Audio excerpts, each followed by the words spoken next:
Bienvenidos a Historias y Misterios. En un mundo lleno de misterios y enigmas por descubrir, hay historias que desafían nuestra comprensión convencional de la realidad. Una de ellas es la fascinante investigación de John Make sobre la conciencia después de la muerte. Sus descubrimientos revolucionarios amenazaron los fundamentos de la ciencia moderna y generaron un interés apasionado, pero también desataron fuerzas poderosas que intentaron silenciarlo. La trágica muerte de Make en circunstancias sospechosas y la desaparición de su colega Mark Cummings solo agregaron más misterio a esta intrigante historia. ¿Qué secretos descubrió Make antes de su muerte? ¿Habrá algo más allá de nuestra comprensión científica convencional? Adentrémonos en el inicio de esta trama fascinante y veamos cómo se desenvuelve. El 16 de septiembre de 1994, en la escuela Ariel, situada a unas 20 millas de la capital de Zimbabue, dio inicio un día aparentemente ordinario para los estudiantes. La mañana de aquel viernes se caracterizaba por el habitual calor, superando los 32 grados Celsius a las 10 en punto. Los alumnos, con edades comprendidas entre los 5 y los 12 años, esperaban con ansias el recreo de media mañana. Estos niños se encontraban tranquilos, sin sospechar que ese sería un momento distinto a cualquier otro día que hubieran experimentado, y les dejaría una huella imborrable en sus vidas. De repente, en el patio de la escuela, un sonido penetrante atravesó el aire como una flauta aguda, captando la atención de los estudiantes. Todos dirigieron sus miradas hacia el cielo en busca del origen del sonido, y quedaron sorprendidos por lo que vieron. En el firmamento se encontraban 5 enigmáticas naves en forma de disco, brillando en un tono rojizo. Los estudiantes observaban con asombro, preguntándose qué podía ser aquello, mientras las naves desaparecían y volvían a aparecer en rápidos destellos de luz. Sin previo aviso, una de las 5 naves se separó del grupo y comenzó a descender, aterrizando a pocos cientos de pies de distancia en una colina un poco más allá de los límites del patio de la escuela. Aunque a los estudiantes se les prohibía entrar en esa área cubierta de arbustos espinosos y hierba alta, la curiosidad se apoderó de ellos y se apresuraron hacia allá. Inesperadamente, del interior de la nave, surgió una diminuta figura con forma humanoide. Parecía medir apenas 1 metro de altura, con un rostro pálido y alargado, y unos ojos enormes, cuya forma se asemejaba a los típicos balones de fútbol americano, según lo describió uno de los estudiantes. Vestía un ajustado traje negro reluciente y, para sorpresa de los alumnos, comenzó a acercarse hacia ellos. Mientras esto ocurría, una segunda criatura apareció en la parte superior de la nave, observando hacia abajo. Algunos de los estudiantes entraron en pánico y, entre gritos, huyeron despavoridos. Otros quedaron cautivados, fijando su mirada en las criaturas mientras éstas los observaban. Aquellos niños que permanecieron en el lugar, mirando a los seres, de pronto empezaron a experimentar una sensación extraña. Era como si las criaturas se comunicaran con ellos telepáticamente. Varios estudiantes tuvieron visiones de una catástrofe ambiental a escala global, mientras que otros visualizaron un mundo sin árboles y con un aire irrespirable, tras haber sido talados todos los bosques. Era como si las criaturas, de manera telepática, intentaran advertir a los niños sobre el futuro del planeta si la humanidad seguía adelante con sus políticas devastadoras hacia el medio ambiente. Algunos alumnos presenciaron océanos contaminados, mientras que otros recibieron advertencias directas sobre el uso excesivo de nuestras tecnologías, y recalcando en estas visiones, el no desarrollarlas en exceso, ya que podrían provocar nuestra propia extinción. Mientras tanto, dentro de la escuela, se llevaba a cabo una reunión entre los maestros y el personal administrativo. Estos se encontraban tranquilos, ya que aunque escucharon los gritos de los niños, los interpretaron como parte de algún juego tonto y optaron por no prestar atención a la algarabía. La única adulta en el campus que no asistió a la reunión era la madre de uno de los estudiantes, quien se desempeñaba como voluntaria en la tienda de bocadillos de la escuela. Cuando los estudiantes histéricos se acercaron a ella, vociferando acerca de objetos voladores y pequeñas criaturas, la madre asumió que estaban tratando de gastarle una broma para obtener acceso a los bocadillos, por lo que decidió ignorarlos. Y en tan solo 15 minutos, las criaturas regresaron al interior de su nave y desaparecieron a toda velocidad hacia el cielo. Una vez que los estudiantes regresaron a la escuela, agitados por lo sucedido, les contaron a sus maestros lo que habían presenciado.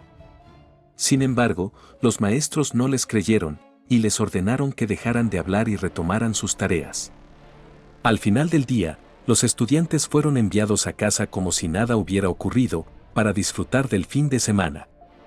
Los maestros tenían la esperanza de que todo el incidente se desvaneciera de su memoria para el lunes, pero no fue así. La mañana del lunes, la escuela se vio inundada de llamadas de padres preocupados, buscando respuestas sobre lo que les había sucedido a sus hijos. Algunos niños quedaron traumatizados por la experiencia, e incluso hubo casos en los que necesitaron la ayuda de paramédicos una vez que llegaron a casa. Otros no regresaron a la escuela durante varios días. Sin embargo, estas no fueron las únicas llamadas que recibió la escuela. Entre los sollozos de padres ansiosos, se recibió una llamada de alguien llamado Cynthia Hind. Hind era reconocida como la investigadora de avistamientos de ovnis más destacada de África, y días antes del incidente en la escuela Ariel, ya había estado siguiendo pistas sobre algo importante.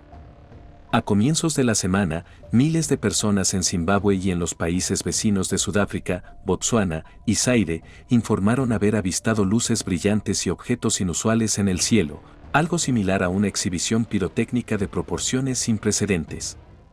Aunque los astrónomos locales afirmaron que se trataba simplemente de una lluvia de meteoritos, Hind no estaba convencida. Muchos testigos habían descrito claramente una especie de bola de fuego en forma de cápsula, dejando un rastro de fuego a su paso por el cielo. Algunos testimonios fueron aún más sorprendentes, como el de una mujer que compartió con los medios locales las siguientes palabras. Mientras estaba sentada en el césped alrededor de las 7 de la tarde, vi una figura redonda con múltiples luces flotando sobre nuestra casa. Definitivamente no era un avión, porque su forma era demasiado redonda para serlo. Otro residente describió un encuentro con una nave similar, con forma de disco y colores brillantes. Se preguntaba si podría haber sido una nave espacial o algún tipo de equipo de transmisión por satélite. No tengo idea de qué era esa cosa, expresó. Como ya había descubierto Hind, también había informes del controlador de tráfico aéreo en el aeropuerto de Harare sobre una actividad inexplicable en el radar durante ese mismo periodo. Además, varios pilotos aéreos reportaron haber avistado una extraña nave volando a una altitud de 25.000 pies, cruzando el horizonte en menos de 4 segundos. Y luego estaba el relato de un camionero local que había estado conduciendo por las carreteras esa noche. Afirmaba haber visto a 2 seres extraños en medio de la nada, con cabezas pálidas y alargadas, pero con enormes ojos. Estos seres llevaban ajustados trajes negros relucientes. Hind registró y documentó cuidadosamente todos estos testimonios antes de que le llegaran las noticias sobre el incidente en la escuela Ariel a su escritorio. Con rapidez, Hind se comunicó con el director de la escuela, Colin Mackey, y le solicitó permiso para que los estudiantes dibujaran lo que habían presenciado al llegar a la escuela el lunes por la mañana. Luego, hizo planes para visitar personalmente la escuela al día siguiente. Pero antes de hacerlo, recibió una llamada de Tim Leach, periodista de la BBC y corresponsal principal en Zimbabue, quien le preguntó si podía acompañarla y hablar con los niños. Después de considerarlo, ella terminó aceptando, y ambos se pusieron en marcha temprano el martes por la mañana. En la escuela, Hind y Leach entrevistaron cuidadosamente a los niños. Este grupo era diverso, con una variedad de orígenes culturales que incluían niños de diferentes tribus africanas, así como blancos y asiáticos. A pesar de sus diferencias, todos relataban la misma asombrosa historia: discos voladores, seres extraños y el sonido agudo similar al de una flauta.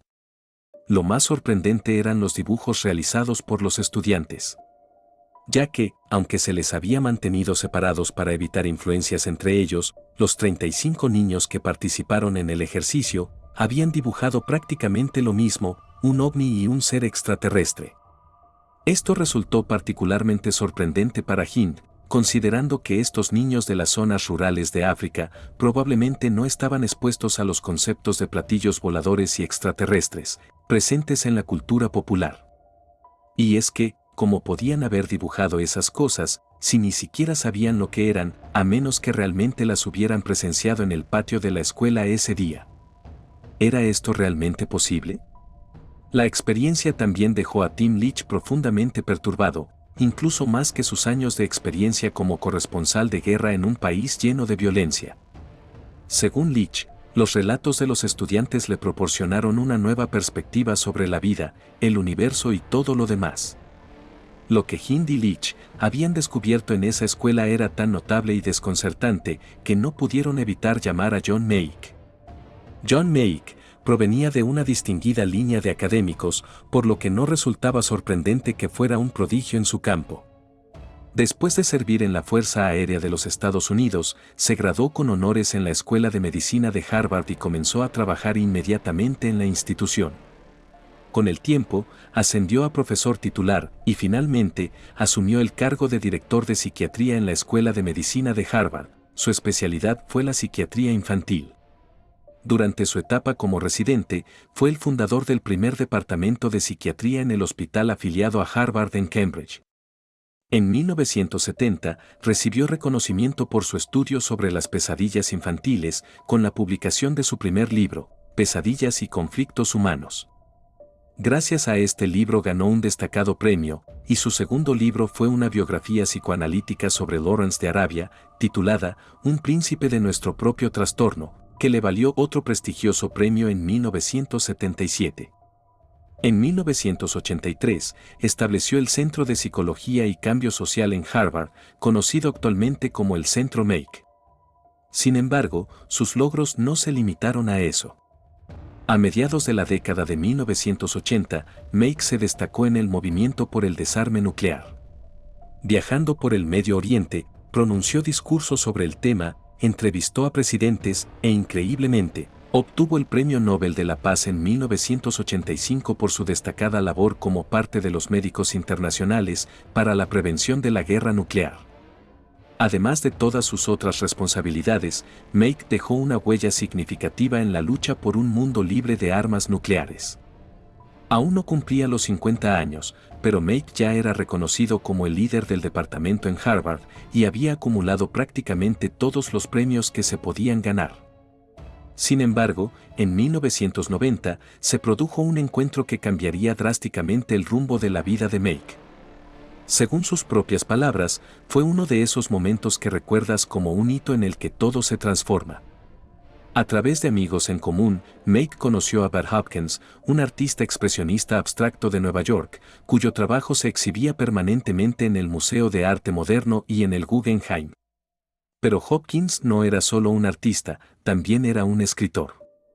En la década de 1980, había escrito 2 libros sobre el tema de las abducciones extraterrestres. Este encuentro con Hopkins abriría una nueva perspectiva en la vida de Meek. Cuando ambos se encontraron, Hopkins le entregó a Meek una caja llena de cartas, escritas por personas que afirmaban haber tenido encuentros extraterrestres. A estas personas se les solía llamar experimentadores.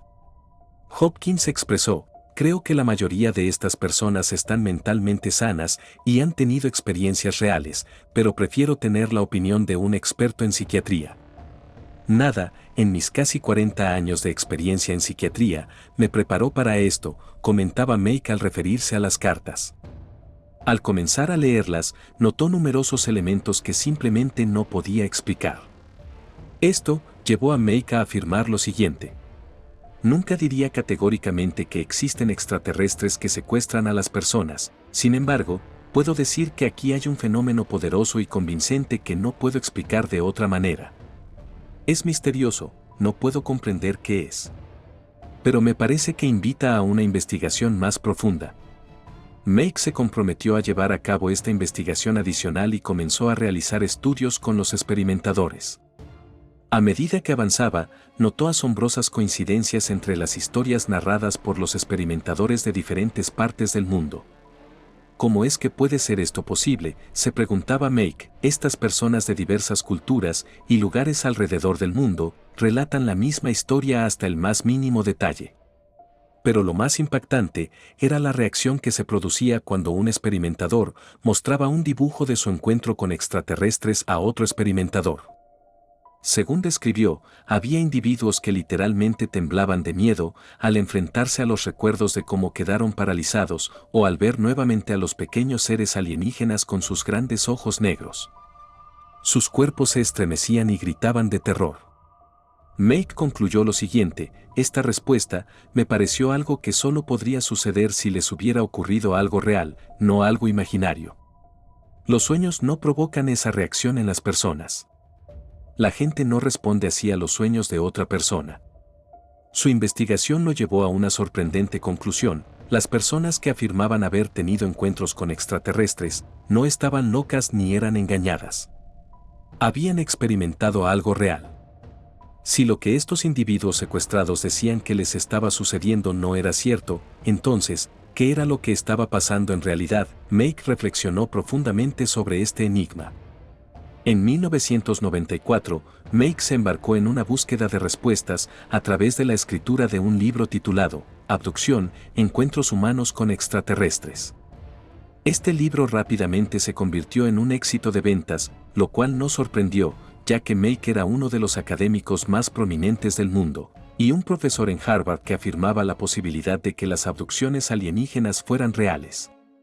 Su publicación catapultó a Make a la fama, generando artículos en el New York Times, el Washington Post, el Wall Street Journal y la revista Time. Incluso fue invitado al programa de Oprah, donde desafió a una audiencia escéptica con una declaración contundente.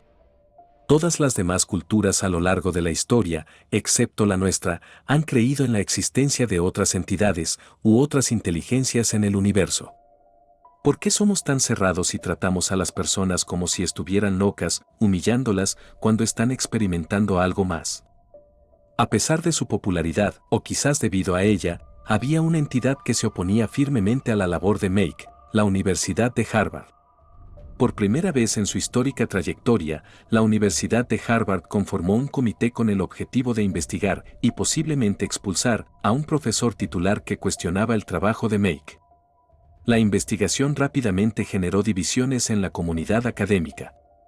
Algunos colegas de Make lo desautorizaron públicamente, entre ellos Paul McHugh, un psiquiatra de la Escuela de Medicina Johns Hopkins, quien declaró al periódico The Times que Make había perdido por completo la cordura. Sin embargo, otros compararon la investigación con una caza de brujas, ya que Harvard no pudo acusar a Make de ninguna violación ética o mala conducta profesional. Justo cuando la investigación estaba intensificándose, Make recibió una llamada dramática desde el otro lado del mundo. Era Tim Leach, el corresponsal en jefe de la BBC en Zimbabue, quien le habló sobre un evento increíble que había ocurrido en una pequeña escuela rural en las afueras de Harare. Leach creía que Make era la única persona capaz de comprenderlo todo. ¿Podría viajar a Zimbabue para investigarlo? Debido al gran escándalo que amenazaba su carrera, Make pudo haber optado por mantener un perfil bajo, pero no pudo resistirse a subirse a ese avión. Y así, cuando llegó a Zimbabue e ingresó a la escuela Ariel, se encontró con una situación de caos y confusión. Tanto los niños como los adultos estaban aterrorizados y no lograban comprender lo que estaba sucediendo. Con base en sus años de experiencia, como uno de los principales expertos mundiales en psicología infantil, Make asumió rápidamente el control de la situación. Durante 2 días, llevó a cabo entrevistas con los estudiantes, utilizando todas las técnicas que conocía para tranquilizar a los niños y ganar su confianza. Esto les permitió expresar con precisión y sin influencia sus experiencias vividas, y de esta forma, se desahogaron completamente con él. Los niños relataron a Make acerca de los extraterrestres, los objetos voladores, las visiones, los sonidos y las emociones que habían experimentado ese día. Incluso algunos de los niños afirmaron haber recibido comunicación telepática por parte de los seres. Pero lo más impactante de todo fue el mensaje que aseguraron haber recibido durante esta conexión mental. Tal como expresó uno de los estudiantes, sentí que nos estaban advirtiendo que el mundo llegaría a su fin, porque no estamos cuidando adecuadamente el planeta. Me sentí terrible por dentro. Todos los árboles desaparecerán, no habrá aire para respirar, y la gente morirá. Make tomó nota de esto. Había presenciado en múltiples ocasiones durante su trabajo la aparición de este tipo de profecías ambientales. En caso tras caso, escribió acerca de cómo a los experimentadores se les transmitían poderosos mensajes sobre la amenaza humana para la ecología de la Tierra, en palabras e imágenes vívidas e inequívocas. ¿Qué podría significar todo esto?, se preguntó Meek. ¿Qué poderosos mensajes estaban escapando a la atención de los seres humanos? Después de 2 días agotadores de entrevistas, Meek se enfrentaba a una decisión crucial. Mientras tanto, en su hogar, se enfrentaba a juicio por su investigación sobre los extraterrestres. Habría sido tan sencillo para él, con simplemente desacreditar las historias de los niños, lanzando una especie de declaración pública para dejar claro su punto de vista y ganar la aprobación de todos en Harvard.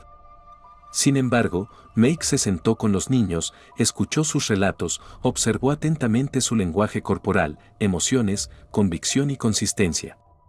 Sus descripciones de estas experiencias eran como las palabras de alguien que habla de algo que realmente vivió. Debido a esto, llegó a la conclusión de que los niños estaban diciendo la verdad. Es interesante destacar que las conclusiones iniciales de Meek se reforzaron años más tarde, cuando un cineasta llamado Randall Nickerson se encontró con la historia del incidente en la escuela Ariel, y decidió realizar un documental al respecto en el año de 2008. Durante el proceso, Nickerson localizó a los antiguos estudiantes que habían estado presentes aquel día, que ahora eran adultos dispersos por todo el mundo. Si lo que afirmaron haber experimentado en aquel momento hubiera sido producto de su imaginación o algún tipo de engaño, seguramente se retractarían de sus historias como adultos y habrían dejado atrás la mentira. Sin embargo, lo que Nickerson descubrió fue exactamente lo opuesto. Las historias de los antiguos estudiantes no habían cambiado, y de hecho, describieron con detalles vívidos el cómo ese evento había impactado sus vidas desde entonces. Una mujer proclamó: «Ese rostro, esa nave, nunca se me ha borrado de la mente». Otro afirmó: «Fue tan inmenso, tan intenso, y claramente cambió mi vida desde entonces». Nickerson llegó a la conclusión de que no había duda que algo muy inusual había ocurrido en esa escuela. El impacto de los encuentros de los niños con seres extraterrestres fue tan profundo, que incluso como adultos aún recuerdan esta experiencia y afirman que ha influido en sus decisiones de vida. Por ejemplo, Salma Siddiq, una de las niñas, obtuvo una licenciatura en Relaciones Internacionales y Derechos Humanos y se dedica a encontrar formas de abordar las injusticias sociales. Lizzie Fields, por su parte, se convirtió en trabajadora de apoyo social y afirmó que después del incidente sintió un fuerte sentido de deber hacia la humanidad y el deseo de retribuir y ayudar. Tanto Salma Siddiq como Lizzie Fields han participado en conferencias sobre extraterrestres para seguir de esta forma compartiendo su historia y lo que presenciaron en el patio de la escuela en 1994. Sin embargo, la experiencia más intrigante es la de Emily Trim. El impacto del encuentro extraterrestre en la escuela Ariel de Zimbabue ha dejado una profunda huella en la vida de Emily Trim, que la llevó a seguir una carrera como artista, y utilizando su habilidad para el dibujo y la pintura, crea imágenes de los seres que ha visto, plasmando su experiencia en su arte. Lo fascinante es que Emily afirma seguir recibiendo señales e imágenes telepáticas de estos seres que se suelen manifestar en forma de símbolos, cosa que también incorpora en su obra artística. Sin embargo, en 1994, cuando John Meek se encontraba en una lucha por su carrera académica, la conexión de Emily con los extraterrestres no contribuyó en absoluto. Pero John Meek se mantuvo firme y decidió luchar, así que contrató al mismo equipo legal de alto nivel que previamente había destapado el escándalo de drogas Irán contra por armas, involucrando al gobierno de los Estados Unidos y al presidente Ronald Reagan. Y es que, si este equipo pudo enfrentarse al poderoso gobierno de los Estados Unidos, seguramente podrían enfrentarse a Harvard. Un punto de inflexión podría haberse alcanzado cuando Alan Dershowitz, colega de Meek y destacado profesor de la Facultad de Derecho de Harvard, publicó un artículo en el Washington Post, titulado «Definiendo la libertad académica».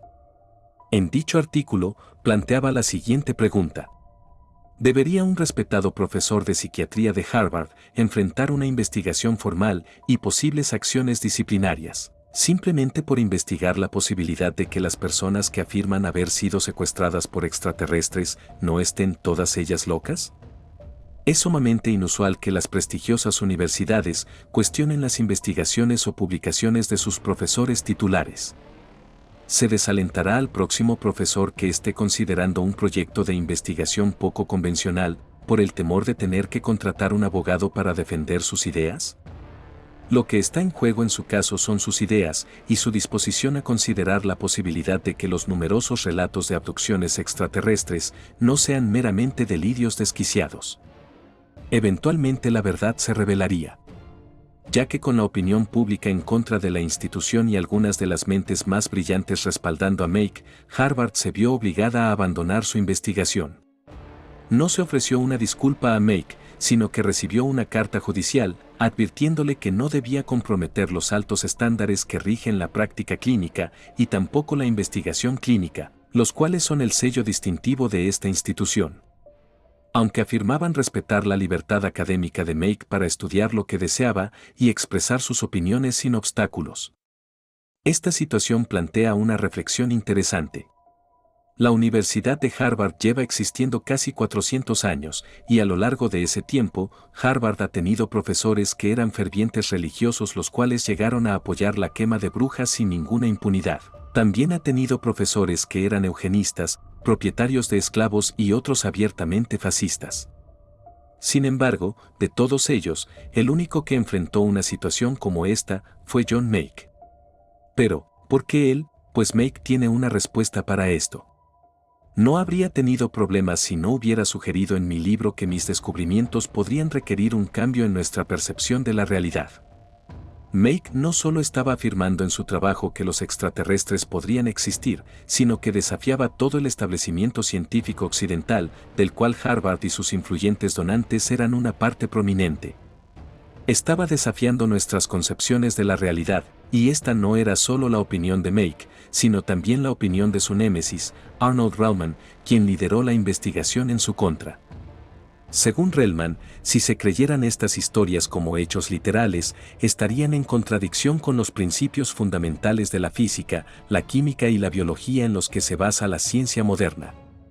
Sin embargo, Meek consideraba precisamente eso como el punto clave. ¿Por qué deberíamos limitar este poderoso fenómeno a nuestras nociones actuales de realidad?, cuestionaba Meek. En lugar de eso, deberíamos estar dispuestos a expandir nuestros conocimientos. Después de sobrevivir a los intentos de Harvard por silenciarlo, Meek se comprometió a buscar un nuevo paradigma científico, argumentando que nuestro marco de consenso sobre la realidad es demasiado estrecho. A principios de la década del 2000, Meek comenzó a colaborar en esta búsqueda con dos individuos destacados. La primera persona era Elizabeth Targ, una psiquiatra con interés en lo paranormal e hija de un inventor que colaboró con la CIA en el proyecto de visión remota en la década de 1970. El segundo individuo era Mark Cummings, esposo de Targ, un físico teórico y matemático especializado en investigaciones de energías alternativas. Juntos, los tres se embarcaron en una investigación sin precedentes sobre la conciencia, y en particular, la supervivencia de la conciencia después de la muerte. Pero lamentablemente, durante esta investigación, Targ fue diagnosticada con cáncer, y falleció.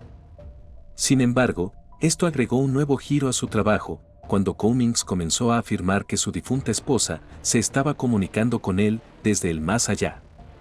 En poco tiempo, Meek completó un manuscrito que detallaba sus descubrimientos, y este documento estaba destinado a ser publicado como un libro.